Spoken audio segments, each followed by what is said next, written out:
Ito na nga pala itsura nung stock room natin. Yun, pick up na naman tayo ng stock. Samahan nyo kami ngayong gabi na to. Let's go!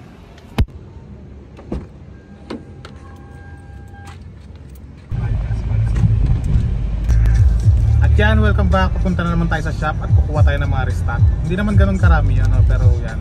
Ito pa rin mga kasama ko. Samahan nyo kami mga idol.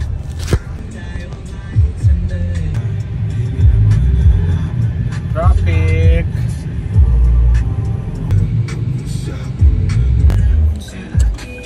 Ito na kami. Sinundan kami ng mga kotse, sarado rito. Ilang kotse yung sumunod sa amin, nakala nila dadaan lang din kami. Wala, may i-pick upin kami dito. Basta mo na yung likod. Ha? Basta mo na yung grabe. I-pick up muna tayo ng mga restock natin. Konti lang naman yon, pero yan. Samahan niyo ako. Yung plastic yan.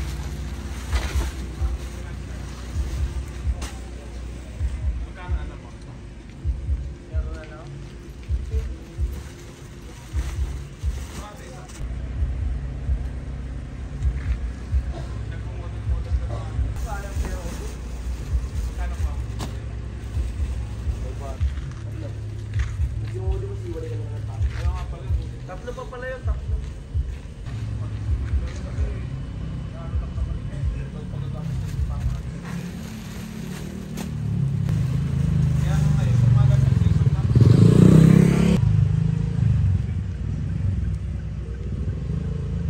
Pero tuloy-tuloy pa rin ako. Baliw ang algorithm niya, no?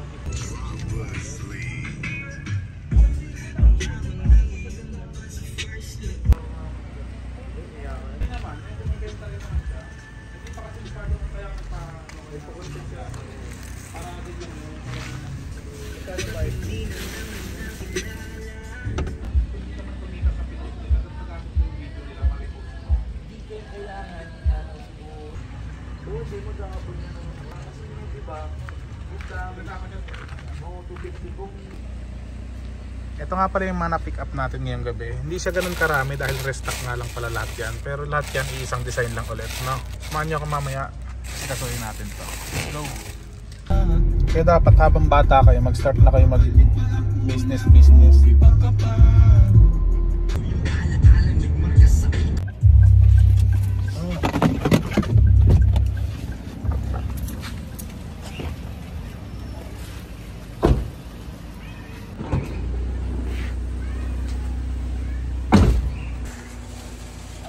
Yan, nandito na tayo sa stock room. Inaayos na lang natin, inventory na lang yan. Ilalagay na natin sa mga online shops. Maraming salamat sa mga nag-checkout yan. Ito nga pala yung mga kasama ko ngayon mag-unpack ng mga na-pick up natin kanina sa shop.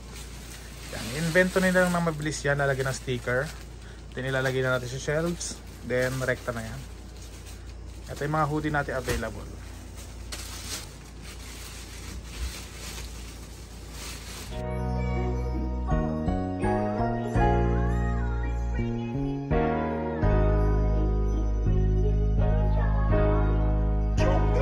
Sauce, bitch.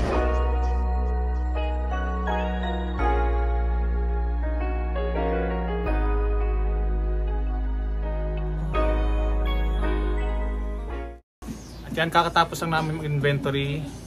Nasa online shops na rin yan, kaya kung gusto nyo yan, mag-checkout na lang kayo doon. Konting appreciation lang bago natin tapusin yung vlog. Ito na nga pala itsura nung stock room natin yan. Puno na siya ngayon.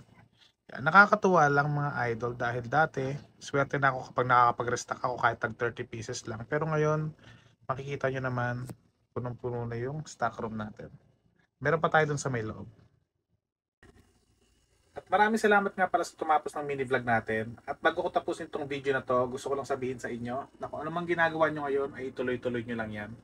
Kasi itong ginagawa ko na to, hindi ko naman alam kung anong mararating ko dito dati. Ginawa ko lang araw-araw yung mga kailangan kong gawin.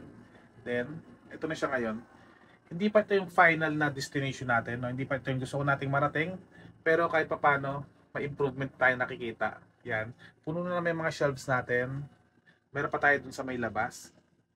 Yan. Gawin mo lang kung ano yung ginagawa mo at galingan mo lang palagi dyan. At sabi nga ni Omar Baliw, pagmamahal sa ginagawa, hindi kanyan ililigaw. Kaya galingan mo lang palagi at maraming salamat sa lahat ng tumapos ng video natin. Keep spreading positive vibes and God bless. At bago matapos yung vlog natin, syempre manonood muna tayo ng Laban ng Gilas Pilipinas. Laban Pilipinas, puso. Nadapa ilang beses hindi natauhan, nadala mga kasama dapat masugatan.